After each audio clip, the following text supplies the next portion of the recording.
ఇద్దరు వెళ్ళారు, ఒక్కది కూడా దొరకలేదంటే ఇప్పుడు నేను ఏమైపోవాలరా? ఈ వేళ చెప్తే ఎవరు దొరుకుతారు సార్? 8 దారితే పిల్లలు దొరకరండి. ఏ ఇంటికి వెళ్ళినా బుక్ అయిపోయారనో ప్యాసింజర్లు ఉన్నారనో అంటున్నారు.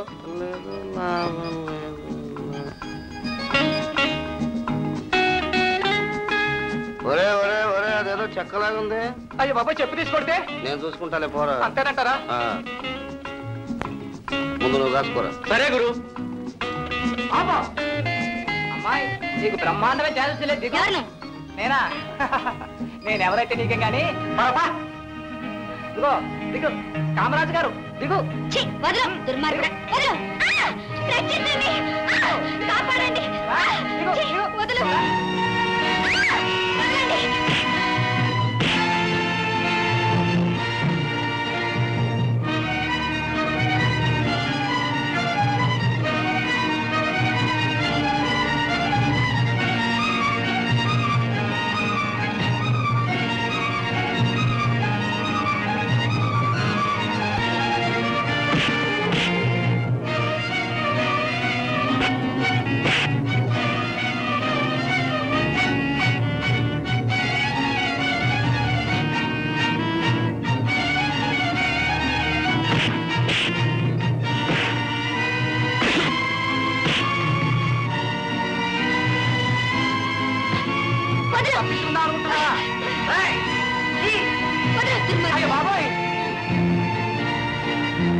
ఎవరు? నువ్వా? శంకర్, నువ్వేనా నన్ను కొట్టింది? అబ్బో అమరమ్మా, నేను మిమ్మల్ని కొట్టమేంటండి? సరే, ఏమిటి రోడ్డు మీద ఉన్నారేంటి? ఎవడో దుర్మార్గుడు సినిమా వినల్లా ముసుగేసుకొని వచ్చి నన్ను అప్పడాల పిండి దంచేసాడు బాబు. ఎందుకు ఆయన అవుతున్నావు? అదే ఏం లేదండి, వాడికి మీకేమైనా పాత పగలు ఉన్నాయా? అలాంటిది ఏమీ లేదు. వాడు ఒక అమ్మాయిని బలాత్కారం చేస్తుంటే అయ్యో పాప అని అడ్డం వెళ్ళాను. చూసారా, ఈ రోజులో న్యాయాన్ని చోటు ఎక్కడ ఉందండి? అయినా మీకు ఎందుకు గొడవలు చెప్పండి, లేవండి. వేస్తాను. అయ్యో చూసారా, నేనున్నా కదా, మీకు ఎందుకు ఇష్టమా? ప్లీజ్ లేవండి.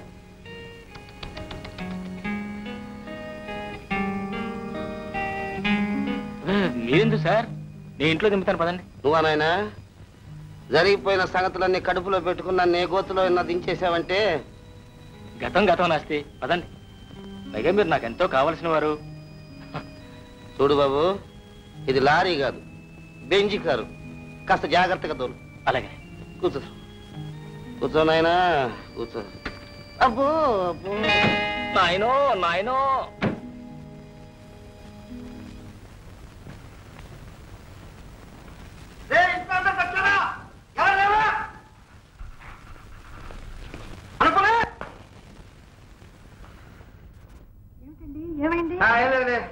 వాడికి 100 రూపాయలు ఇచ్చి పంపించు. క్షమించండి, నేను డబ్బు కోసం మిమ్మల్ని కాపాడలేదు.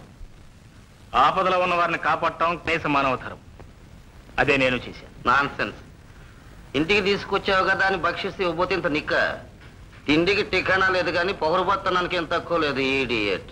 ఏమండి? పొద్దున్న లేచి నీ మొహం చూసా.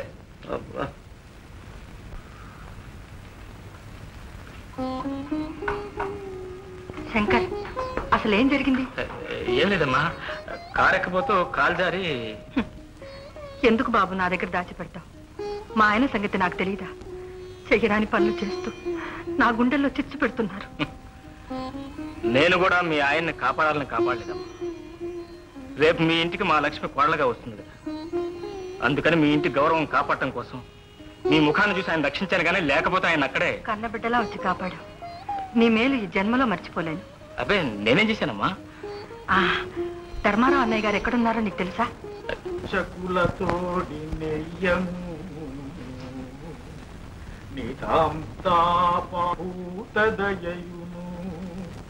తాపసమందార నాకు దయసేయగదే.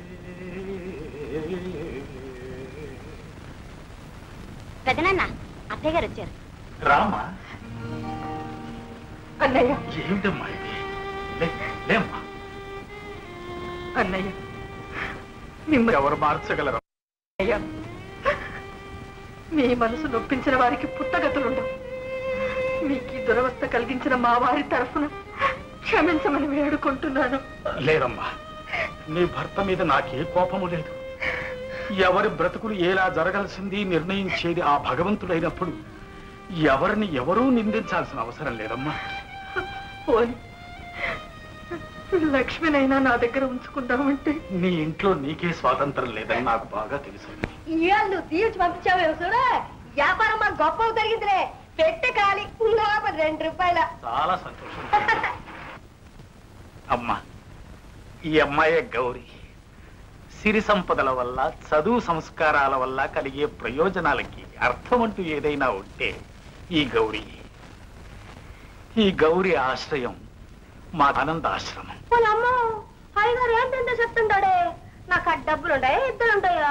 ఈ వివరం తెలియదండి. నమస్కారం అమ్మా. ఎంతసేపు వచ్చి? ఇప్పుడే వచ్చాను శంకర్. పని ఏమైనా దొరికిందా శంకర్? ఈ రోజుల్లో పని అంత తేలిక దొరుకుతుందా బాబు గారు? మోసాలు చేస్తే మనీ అయినా దొరుకుతుంది. శంకర్, మా వారిని పెద్ద ఆపద నుంచి కాపాడాం. నీ రుణం ఈ జన్మలో తీర్చుకోలేం. నువ్వెక్కడో పనిచేయడానికి మా ఇంట్లోనే పనిచేయి. నీ ఇంట్లో? అవును బాబు, వారికి నేను ఎలాగైనా నచ్చి చెప్పుకుంటాను. మీ కుటుంబానికి మా వారు చేసిన అపకారానికి ఈ సహాయమైనా నన్ను చెయ్యింది. కాదనకు శంకర్, నాకు మా వారికి కూడా ఎంతో అండగా ఉంటాం. ఇలా చెప్తుంటే కాదనకు నాయన. ఈ కక్షలు పుణ్యాలు కలకాలం ఉండకూడదు బాబు. నేను ఎంతో ఆలోచించి చెప్తున్నా. నా మాట నువ్వు అక్కడే ఉండాలి. సరే. ఈ వంట పని తీసేయాలరా. ఏరా, ఏం జరిగింది? పుట్టాడా? వాత పెట్టాడా? అడుగో ఉన్నాడుగా, అన్ను అడగండి. ఇలా ఏం చేశారా? పిలిచాను, కాస్త చారులో పోపు వేస్తారు కదా అని పిలిచాను అంతే. కావలిస్తే వారిని అడగండి. అమ్మా అమ్మా, అన్ని అబద్ధాలే. ఆడా చచ్చినాడా? చారులో పోపేమన్నారు నువ్వు? కాదన్నయ్య, నేను లోపలికి వెళ్ళానా, వెళ్ళేసరికి అన్నాడు ఇలా పిలిచాడు. పిలిచి పప్పు రుబ్బండి అన్నాడు. సరే రుబ్బుతున్నాను. ఇంకా దగ్గరకు వచ్చి నవ్వాడు. నవ్వి నేను ఇంక చెప్పలేను బాబు, సిగ్గేస్తుంది. వాడి కేసు నాకు అర్థమైంది. ఏరా పక్షి, వంట తెలుసును, ఒంటరి వాడివని నిన్ను కనికరించి నీకు ఉద్యోగం ఇస్తే పొయ్యి మీద ఎసరు పెట్టమంటే మాకే ఎసరు పెడతావరా నువ్వు? నాకు పనుల కంటే శీలం ప్రధానం. నా శీలాన్నే శంకిస్తున్నారా బాబు గారు? ఇలా రా. ఆ గంట ఎక్కడ పెట్టు. ఇలా పో. డిస్మిస్. అదిగో మళ్ళా మూతి తిప్పి ఎలా పోతున్నా తిప్పుకుంటూ చంద్రక్క బొమ్మలాగా. నువ్వు ఉండరా, వాడిని డిస్మిస్ చేశాను కదా. అంతా మన మంచికే. మంచి రోజులు వచ్చాయి, కాలం మారింది. రేపటి నుంచి ఎవరి పనులు వాళ్లే చేసుకోవాలి. ఒరే తమ్ముడు, నువ్వు వంట పని చేయి. వంట పిచ్చి పిచ్చిగా చేస్తా. నేనేం చేయాలి? నువ్వా? మేం విడిచిపెట్టిన బట్టలు ఉతికి బ్రతుకు. మరి నేను? నువ్వు పని చేయరా. బజారుకు వెళ్ళి కూరలు పళ్ళు తినకుండా తెచ్చుట, కరెక్ట్ గా లెక్క చెప్పుట. మరి నేను?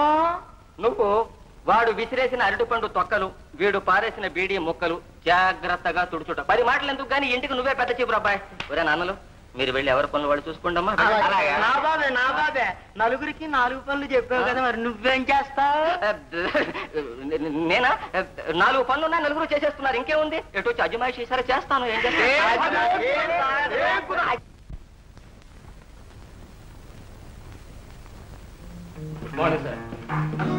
ఏం ఏం ధర్మదాత గారు దత్తపుత్ర, ముట్టె పొగరు తగ్గి ముష్టగలవా?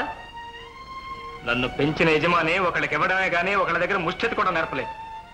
అమ్మగారు పనిస్తున్నారు, నాకు పని కావాలి, అందుకని వచ్చా. ఆనాడు భౌ భౌ అని కుక్కలాగా కరం వచ్చేవే, ఇలా నా ఇల్లే కావాల్సి వచ్చిందా?